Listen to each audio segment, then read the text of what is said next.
নাসিম হোসাইন আছি আপনাদের সাথে। তো আজকে ছবি এডিটের একটি অ্যাপ নিয়ে আমি কথা বলবো আপনাদের সাথে। এবং মজার বিষয় হলো এই অ্যাপটি সবার ফোনে রয়েছে, এটা আলাদাভাবে প্লে স্টোর থেকে ইনস্টল করার কোনো প্রয়োজন নেই। যারা অ্যান্ড্রয়েড ইউজার আছেন তাদের প্রত্যেকের ফোনে এই অ্যাপটি আছে, এবং এই অ্যাপটি আপনি কোনোভাবে আনইনস্টল করতেও পারেন না ফোন থেকে। এবং মাঝে মাঝে আপনার হয়তো মনে হয় যে এটা অনেক জায়গা নিচ্ছে, যদি আমি এটা আনইনস্টল করতে পারতাম তাহলে কিছুটা র্যাম ফ্রি হতো কি ফোন মেমোরি ফ্রি হতো। কিন্তু ভাই, প্রত্যেক জিনিসেরই আসলে কিছু কার্যকারিতা আছে, আমরা সেটা হয়তো জানি বা কেউ জানি না। যে বিষয় সম্পর্কে আমরা জানি সেটা সম্পর্কে আসলে আমাদের ভালো ধারণা থাকে এবং সেগুলো অপ্রয়োজনীয় মনে হয় না। আর যেটা জানি না সেটা সম্পর্কে হয়তো বা না জানার কারণেই অপ্রয়োজনীয় মনে হয়। তো আজকে আমি কথা বলবো ছবি এডিট নিয়ে, এবং যে অ্যাপটার মাধ্যমে আমি এডিটটা দেখাবো সেটা হচ্ছে গুগল ফটোস। এবং সেটা আপনারা সবাই যারা অ্যান্ড্রয়েড ইউজার আছেন আপনাদের সবার ফোনেই আছে। আমি এখন চলে যাচ্ছি গুগল ফটোসে। তো সেখানে গিয়ে আমি দেখাবো একটা সাধারণ ছবি কীভাবে সুন্দরভাবে এডিট করা যায়। তো ডিয়ার ভিউয়ার্স, আপনি এখন দেখতে পাচ্ছেন যে এখানে আমি আর একটা ফোল্ডারের ভিতরে গুগল ফটোসটা আছে একদম ডান দিকে নিচে। তো আপনাদের ফোনে বিভিন্ন জায়গায় থাকতে পারে, আপনারা এই আইকনটা চেনে রাখুন। আইকনটাতে আপনারা এখন টাচ করবেন। তো আমিও টাচ করলাম। তো সবার উপরে একটা ছবি আপনারা দেখতে পাচ্ছেন, ছবিটা আমি ক্লিক করলাম, করার পরে এখন দেখতে পাচ্ছেন এটা একটা সাধারণ ফোনের ছবি। এবং এটাকে এডিট করার মাধ্যমে কীভাবে সুন্দর করা যায় তাই স্ক্রিনটাকে লক্ষ্য করে সুন্দরভাবে দেখতে পারবেন আপনারাও। তো ডিয়ার ভিউয়ার্স, এখন আমি আছি গুগল ফটোসের ভিতরে। তো ছবির পরে ক্লিক করার পরে দেখেন নিচে 4টা অপশন আসছে, শেয়ার, এডিট, লেন্স এবং ডিলিট। তো আমি যেহেতু এডিট করব তো আমি এডিট অপশনে টাচ করলাম। করার পরে কিছু অপশন দেখেন অটোমেটিক্যালি চলে আসছে এখানে। তো যেসব অপশনের উপরে 1 দেওয়া আছে ওগুলো আসলে প্রো ভার্সনের জন্য। প্রো ভার্সন ছাড়াও আপনি নিচে অনেকগুলো অপশন পাবেন ফ্রি ভার্সনে, যার মাধ্যমে আপনি ছবি এডিট করতে পারবেন। তো আমি যেভাবে ছবি এডিট করি সেটা আমি আপনাদেরকে এখন শেয়ার করব। তো নিচের দিকে দেখেন, নিচে যে বার আছে suggestion, crop, tools, adjust, filter, makeup, more. তো আমি ফিল্টার অপশনে প্রথম চলে গেলাম। এখানে দেখেন অনেকগুলো ফিল্টার অপশন দেওয়া আছে ছবির জন্য। তো এই মুহূর্তে কোনো ফিল্টার নাই ছবিতে। এরপরে আমি এখান থেকে আমি যে ফিল্টারটা অলওয়েজ ইউজ করি সেটা আমি অ্যাপ্লাই করব। দেখেন বাজার নামে একটা অপশন আছে এখানে, ওই ফিল্টারটাকে আমি এখন টাচ করে দিলাম।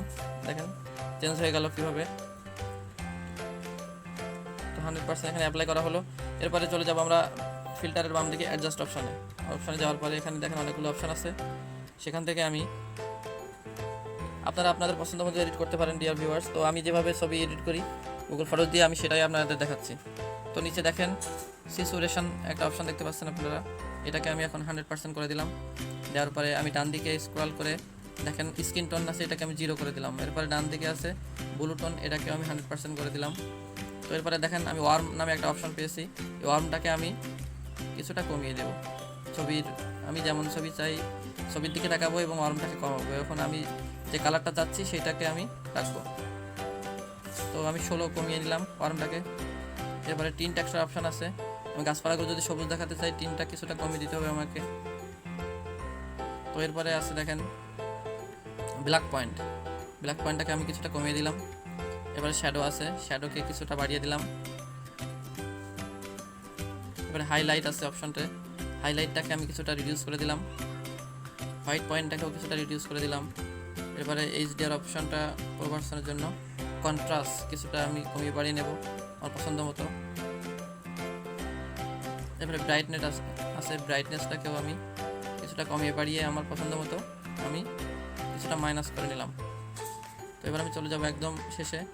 এখানে দেখেন শার্পেন আছে, আপনি চাইলে ছবিটাকে আরও শার্প করে নিতে পারেন।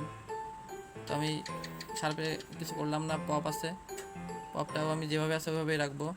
ডিনয়েজ একটা অপশন আছে দেখতে পাচ্ছেন, এটা যত বেশি দিবেন তত ব্লার দেখাবে। তো ডিনয়েজটাকে আমি হালকা বাড়িয়ে দিব, হালকা 16 রাখলাম।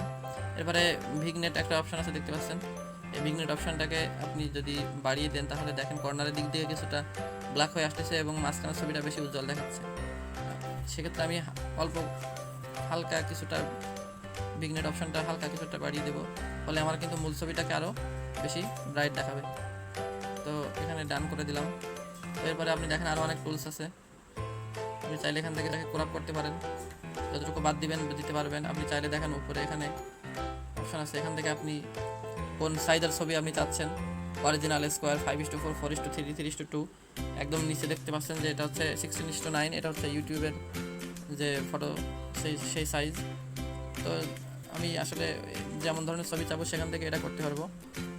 তো এরপরে আমি চলে যাব মেকআপ অপশনে। এখানে দেখেন আমরা টেক্সট অ্যাড করতে পারবেন চাইলে, যেখানে লেখা আপনি টেক্সটের পরে চাপ দিয়ে এখানে টাইপ করে সেটাকে আপনি এখানে বিভিন্ন কালারে শো করতে পারবেন। তো আমি এখানে যদি কিছু লিখতে চাই সেটাও কিন্তু এখানে সম্ভব। আপনারা চাইলে এখানে ট্রাই করে দেখতে পারবেন, কালার করতে পারবেন বিভিন্ন রকম যেমন লেখা আপনারা চান। তো আমি এখন কিছু লেখা অ্যাড করছি না, ডান চাপ দিচ্ছি। মোর অপশনে গেলে আপনারা এই ছবিটাকে আরও অন্যান্য অ্যাপে নিতে পারবেন, সেখানে নিয়ে এডিট করতে পারবেন চাইলে। আর যদি না চান তাহলে সেভ কপি একটা অপশন দেখতে পাচ্ছেন একদম নিচে, সেভ কপিতে চাপ দিবেন, তাহলে কিন্তু ছবিটা সেভ হয়ে গ্যালারিতে চলে আসবে। তো ডিয়ার ভিউয়ার্স, এভাবেই আমি যে কোনো ছবি এডিট করে থাকি ফোনের ক্যামেরা দিয়ে পুরোনো ছবি। এখন দেখেন এটা হচ্ছে এডিট করা ছবি আর এটা হচ্ছে অরিজিনাল ছবি। অরিজিনাল ছবিটা কিন্তু এডিট করার পরে যে ছবিটার যে গ্লেজি হয়েছে তার তুলনায় কিন্তু অনেক বিবর্ণ দেখাচ্ছে।